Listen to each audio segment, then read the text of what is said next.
ว่าใช้สารเก่าเลยมาพี่พ่อแบบก็คือมาอยู่น้ำบัดนี่เนาะเอามาดีกว่าเอาเบ็ดพร้อมต้องเอากระแป้งมาโปะน้ำไหนเอาแม่มาอยู่น้ำแล้ววันนี้เพิ่นมาเรียบร้อยเนาะมาเรียบร้อยพี่น้องเลยเพิ่งบอกดีสิลังเถื่อเราให้ตัวเด็ดก็มีได้แม่แต้วเอาบ่ได้ได้น้อง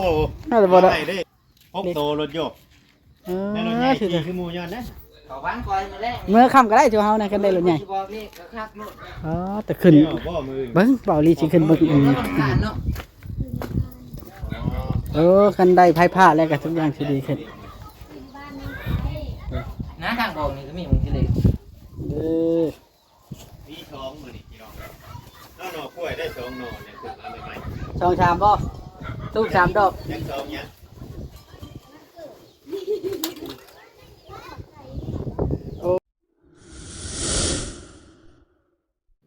ฝากติดตามเบาโอลิแหน่เด้อพี่น้องเบิดสุปูสุคน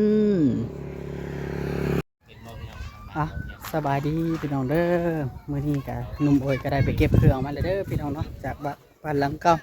พี่น้องเอ้ยเนาะเด้อแห่เคยมาแล้ว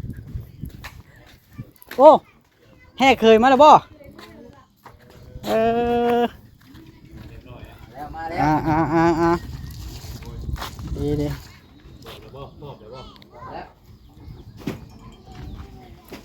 เอ้าจุดแล้วบ่ใช้สารเก่าเลยมาพี่พ่อแบบก็คือมาอยู่น้ำบัดนี่เนาะเอามาดีกว่าเอาเบ็ดพร้อมต้องเอากระแป้งมาโปะน้ำไหนเอาแม่มาอยู่น้ำแล้ววันนี้เพิ่นมาเรียบร้อยเนาะมาเรียบร้อยพี่น้องเลยเพิ่งบอกดีสิลังเถื่อเราให้ตัวเด็ดก็มีได้แม่แต้วเอาบ่ได้ได้น้องบ่ได้ได้พกโตรถโยกแล้วรถใหญ่ขี่คือหมูยอนนะเมื่อค่ำก็ได้จูเฮานะกันได้รถใหญ่แต่ขึ้นเบิ้งเบาลีสิขึ้นเบิ้งกันได้ไพ่ผ้าแล้วก็ทุกอย่างสิดีขึ้นน้าทางบอกนี่ก็มีมึงที่เล็กมีท้องมือนี่พี่น้องแล้วหน่อกล้วยได้2หน่อเนี่ยคือมาใหม่2 3บ่ทุก3ดอกยัง2เนี่ย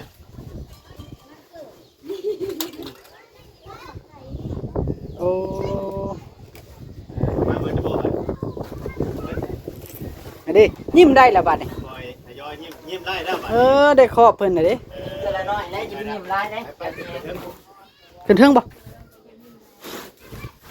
น้องเคยก็มักหยอกลุงแต่แท้โอ้ยน้องมักหยอกได้เลยไปกับพัวบ่ไปกับลุงบอยบ่โอเคย่างไปบ่เขาจะอยู่กับลุงโอยบ่อยู่กับลุงโอยอยู่เป็นยังอยู่กับทุ่มไอ้แล้วเขาเดียวเนาะคือบุเอาขึ้นมาบุนั่งอยู่หลังเจ๊นั่งอยู่ลุมพุ่นเนาะมันมืดนะเพราะว่ามันค่ำเลยมันเริ่มค่ำเลยนั่นเจ๊ดอกมีไม่ใช่ว่าไงนี่มันจะสีห่อนในเพราะว่าเนี่ยมีสิ่งนี้ห่อนนี่โอ้พอได้นั่นได้นี่ไทยกันเปื้อนหอบเลยได้นี่เนาะมันเหลือหลายเด้นบเวียง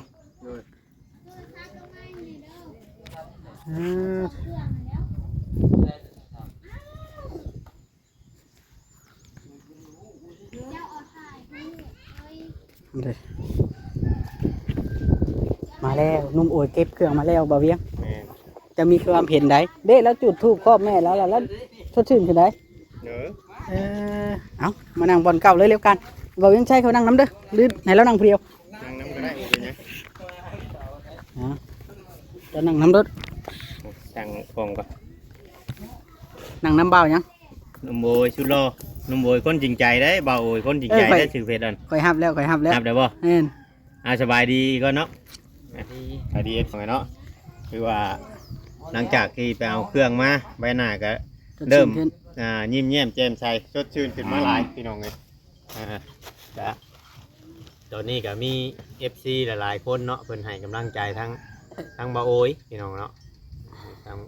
ให้เริ่มต้นชีวิตใหม่นะครับเพิ่นพร้อมให้โอกาสเนาะเบาดีเนาะพร้อมให้ เพิ่น โอกาส ติดตามอยู่ว่าง่ายๆชาติพี่น้องเนาะเพิ่นติดตามแล้วเพิ่นก็เบิ่งไปเรื่อยๆพี่น้องเนาะคอยเป็นกำลังใจได้ก็คอยแนะนำแล้วก็มี FC บางคนเพิ่นก็ทักมาเอาเฟซเอาหยังแล้วเพิ่นก็อาจจะอยากบอกสอนแนวทางหรือว่าแนวไหลมันดีเนาะเบาดีเนาะ นั่นแล้ว เป็นอะไรคือให้มากินนะความรู้สึกแบบว่ามันมาเองบอก บอกบ่ถึก บอกบ่ถึกได้บ่แบบนี้บ่ที่ช่วงที่เจ้าออกมาแต่นั่นตะกี้แล้วเจ้ามาบ่เห็นไผกันความรู้สึกตัวนี้เลยอ๋อ ว่าคนหายไม่อายเลยครับ ใจจะอายไปคนเฮามันต้องมีน้ำตา บ่ เนาะ ง่ายดอกทุกคนน่ะเนาะเว้าดิแต่ข่อยยังให้น้อยน้ำเจ้าเลยเมื่อกี้นี่น่ะ ให้แล้วข่อยก็ให้คือกัน มันทุกคนมันต้องนั่นอยู่แล้ว แต่ว่าเฮาให้ในใจ เพราะว่าหนึ่งมาน้องโอยให้แต่ความผูกพันสองมากอะคือเห็นความดีของเอ้ยนางที่ว่าเรา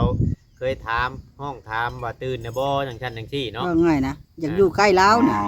แม่น ว่า ๆเคยเอิ้นถามว่าโอ้ยเอ้ยตื่นนะบ่นู่นนั่นนี่เด้แบบเปรียบเสมือนว่าแม่ผู้หนึงโดยที่ว่าบ่มีไผเคยเอิ้นมาก่อนนะนี่แหละพี่น้องเอ้ย นอกจากแม่เนาะ โดยแต่ว่าทายให้พ่อแม่พี่น้อง FC เบิ่งบัดนี้พี่น้องก็เนาะพิจารณาไปเรื่อยๆเป็นอะไรอันคือว่าเห็นทั้งบ่าวลาวอันว่าสิซื้อไฟโซลาร์เซลล์มามื้อนี้ตอนน่ะคือเห็นในคลิป เป็นชื่อมาแล้วบ่มีมันได้นี่มันมี2ดอกแล้ว โอ้บ่มีบอนใช้ พอดีว่าใช้ห้องน้ำดีพอดี ฟังเบิ่งก่อนเนาะเพิ่นว่าเนาะฟังเบิ่งก่อนอาจจะติดตามไปเรื่อยๆพี่น้องเอ้ยในคลิปต่อไปแล้วก็หลายๆคนตอนนี้ชื่อว่าทางหนุ่มโอยได้มีโอกาสเข้ามาหา FC เบิ่งตัวจริงแล้วว่ายังไงตะกี้แต่ก่อนก็เขาเจ้าก็เห็นอยู่หากแต่ว่าเห็นแบบผ่านๆหนุ่มโอยก็อายแน่ตะกี้น่ะบ่อยากออกกล้องปานใดเนาะยังน้อยว่าง่ายๆใช่ เป็นคนขี้อายอยู่แล้ว ยังน้อยยังคือยังบ่นั่นปานใด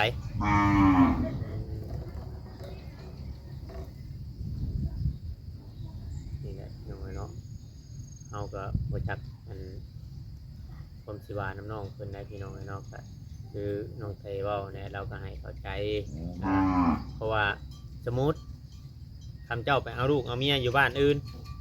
เจ้าก็ต้องได้ออกแต่หันอยู่แล้วเจ้าก็ต้องไปอยู่เพื่อนลูกเพื่อนเมียอยู่แล้วเนาะเบาดิ นั่นแหละ แต่ชุมอ้ายนี่แต่อ้ายยังแบบนี้แหละแต่อ้ายยังเงินหน่อยแต่กี้โอ้ทำกูไปเอาลูกเอาเมียนี่กูสิบ่กินฮอดพ่อฮอดแม่บ่วะบ่แล้วมันถึงเวลามันก็ต้องได้ไปเอาบ่ได้อยู่น้ำพ่อน้ำแม่ตลอดเด้ จะได้อยู่น้ำพ่อน้ำแม่ตลอดเด้ ทุกคนแบบนกนี่แหละโตไปมันก็ใหญ่แล้วมันก็ต้องโตนออกจากทั้งจากหยังยังว่าดีได้เจ้ายัง มีพบมีจาก บ่ได้ เนาะ อันชื่อผ่าตังไปหากลางตามป่าตามโดนคือหนุ่มสิงเนาะ แม่นแล้ว ยังว่าได้อยู่ดีได้ ซุมเจ้ายังดีบนว่า พ่อแม่ถ้าเจ้าเลี้ยงถ้าเจ้าแห้งเต็ก แม่ แห้งเพิ่นแห้งพากันอยู่กระตูบน้อยๆตอนไอเตี่ยมาเพาะ แม่ โอ้ อยู่น้ำกินดินกินรอนตะกี้เนาะ แม่นเพิ่นยังเบิ่งแยงแต่เจ้าจนผู้ละ10 ปี20 ปีเนาะ แม่แม่ อันนี้เฮาได้เริ่มต้นยังบ่ได้ลูกมีเมียจำเฮามีเฮือนชามอยู่บ่อนตั้งหลักปักฐานชำนี้ว่าซั่นซะก็ถือว่าโชคดีสำได้แล้ว ดี นี่ได้ว่าสู้ไปบัดนี้นะที่จริงนุ่มโอยนี่เป็นคนที่น่าสงสารที่สุดในต โด อน ย นี้เนาะ มีแต่ว่ามาอยู่พี่บัดนี้เด้อเพราะว่าน้องเคยเนาะกับแม่นอยู่น้องเฮาเนาะนั่นก็มันเป็นน้องเคยแล้วก็คือ FC เพิ่นเตือนมาแล้วก็บ่อยากให้หยอกกันหลายหยอกหลายอยู่เว้านัวม่วนแบบจังซั่นที่บางเทื่อบางทีเนาะ อย่าลำเส้น อย่ามันเกินหั่นนะแล้วก็ให้ฮักให้แพงกันให้ถึงให้ต้องกันเด้อทำเนี่ยไรมันบ่ถึกเฮาก็บอกเขาเนี่ยนี่มันบ่งามเด้อจังซั่นที่เฮาก็เตือนได้เด็กๆน้อยๆจำได้ก็จังหน่อยสิว่าโอ้ผิดกันยังยอกยังแยกแต่ไปเว้าออกคลิปออกหยังเนี่ยมันเกิดลามาแล้วมันสิอยู่ร่วมกันยากเนาะเบาดิมีหยังก็เฮาก็คอยถามกันคำว่าแนวไรเฮาคำเขาอยากก้อนกะบอกเขานะกินข้าวกับว่าง่ายๆใช่กันกินก้อนเด้อกันอยากก้อนคำจุดตัวยังบ่อยาก จังใดคำว่าเวียกเนาะปันกันเฮ็ดปันกันซอยเฮ็ดเนาะหนึ่งข้าวบ่หรือว่าในช่วงที่ว่าเฮาว่างเฮาหยังเนาะ นั่นแหละ เฮาบ่อยู่ซื่อ ตัวใดเฮาปั่นกันเฮ็ดได้ ๆแหน่ ว่าซั่นซะเฮาก็ปั่นกันเฮ็ด โดย ตัวใดเฮาเฮ็ดผู้เดียวได้ของเฮ็ดผู้เดียว แหน่ โอ้โทรศัพท์ก็ได้ใหม่เห็นว่าชีวิตเจ้าเริ่มดีขึ้นในการเปลี่ยนแปลง มีผู้อันส่งเขาคำขอมารัวๆเด้อนี่ เขารอบ่ โอ้มีคนอ่านยกโป้ยกเป้มาเลยเบิ่งอะคนคำขอเข้ามาใหม่โอ้ลายแท้นี่บ่ลายดิ1 2 3 4 5 6 7 8เด้เจ้าฮู้จักอยู่บ่ผู้ที่ส่งเข้ามานี่บ่ฮู้เลยเออเพราะว่ายังใหม่เด้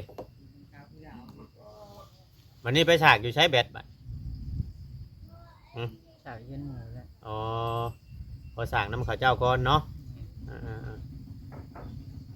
ๆนี่แหละพี่น้องเนาะเพราะว่าแถวนี้พื้นไผ่อันเนี้ยมันก็ไกลมันก็ราคามันก็สูงรักผู้ใหญ่เพิ่นก็ต้องใช้เวลาเก็บเงินพี่น้องเนาะคือเพิ่นเว้าหั่นแหละคือเพิ่นเว้าเด้อให้บ่เวียงได้เฮ็ดคลิปโตตะกี้หั่นแหละพี่น้องเนาะเพิ่นก็ว่าเพิ่นบ่เวียงถามเพิ่นก็ว่าเพิ่นยังสิใช้อยู่แต่ว่าต้องเก็บเงินก่อนหลายทานแพงทำมือหนึงหรือว่าอะไรนี่คือบางที่เฮาดึงลงแต่ลักลงไปใช้15,000 16,000คือบางเฮือนนี่เพิ่นก็เข้าให้ไล่แล้วเนาะเว้าดิ เบาบ้านเฮือนเบาลิให้บ่ฮอดนอนหมื่นซะนะ เท่าไรเฮือนจัน 9,500 มันใกล้เด้เนาะ มันใกล้มันก็ราคามันก็ลดลงนี่มันขึ้นอยู่กับใกล้กับไก่สายพื้นสายไผ่เนี่ยมันแพง แล้วกับเขตปกครองพร้อม แม่ เนาะ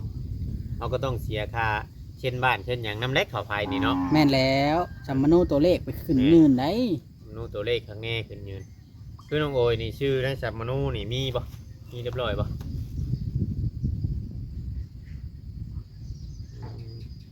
เอาเดี๋ยวให้เบาดีคุยกันเด้อข่อยคุยโทรศัพท์กันเด้อแป๊บนึงเด้อ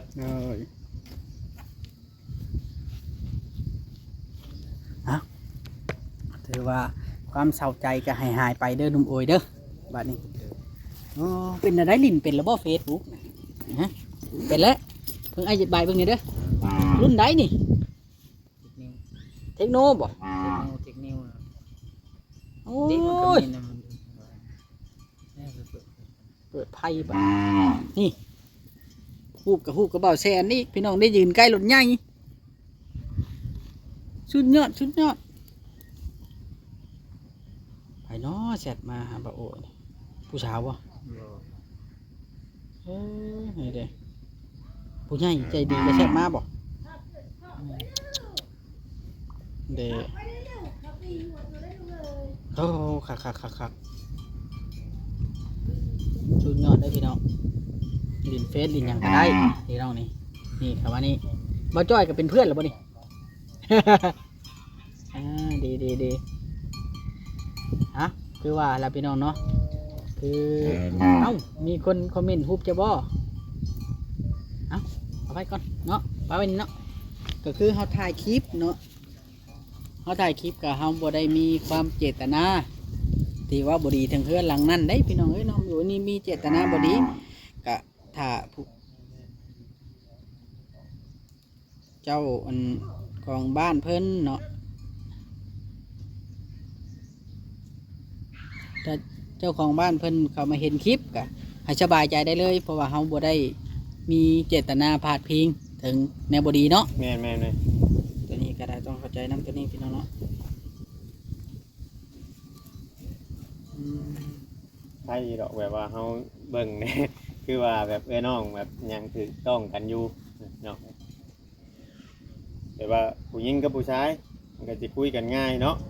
บางเทื่อผู้ชายตัวผู้ชายบางเทื่อมันให้ย่ามันตีกันให้เบิ่ง สิปุ๊บบ่ สิป๊บเฮาผู้ชาย บ่ตีดอกนี่เนาะใหญ่แหละเนาะแต่อย่างน้อยให้กันอยู่ข่อยแต่อย่างน้อยกับน้องข่อยก็ตีกันคือกันเด้ถ้าบ่พอจะเจ็บดอกก็ตีเด็กน้อยเด้บ่าวลาวสิเข้ามาบ่มื้อนี้ นี่เห็นว่าซีนึงเองที่เขา ทีแล้วพี่น้องเนาะแต่ละคนที่มาถ่ายหนุ่มโอ้ยก็อยากซอยหนุ่มโอ้ยทุกคน ว่าซั่นซะอยากให้เพิ่นได้บ่อนอยู่บ่อนเช้าเนาะว่าง่ายใช่พี่น้องถ้ามีผู้รักผู้ใหญ่ซื้อดินให้แล้วตอนต่างหากนี่เบาลีแห้งสิดีใจพี่น้องเอ้ยเนาะเบาลีแห้งสิดีใจพี่น้องเอ้ยเนาะเพราะว่าเบาลีอยากให้น้องเพิ่นนี่ได้ว่าซั่นซะเอาพี่น้องเนาะ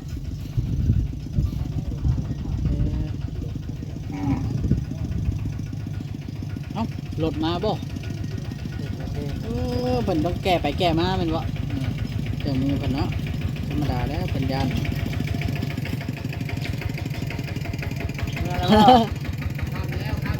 โอเคไอ้โอเคแก้ไปแก้มาเครื่องมือเนาะแก้มาแก้มือ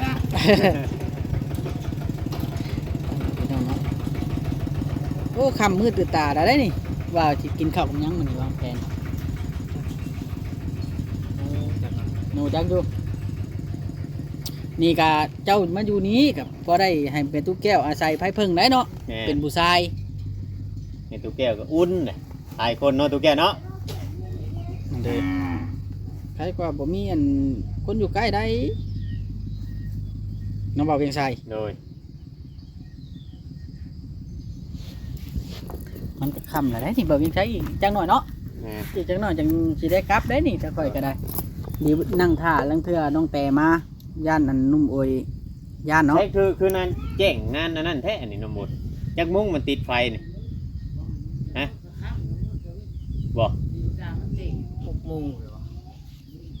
ตอนนี้คือว่า6 โมงเหรอ ฮะโอ้ตอนนี้6 โมง ครึ่งแล้วครึ่งแล้ว 6 โมงครึ่งนะ 6 โมง30แล้ว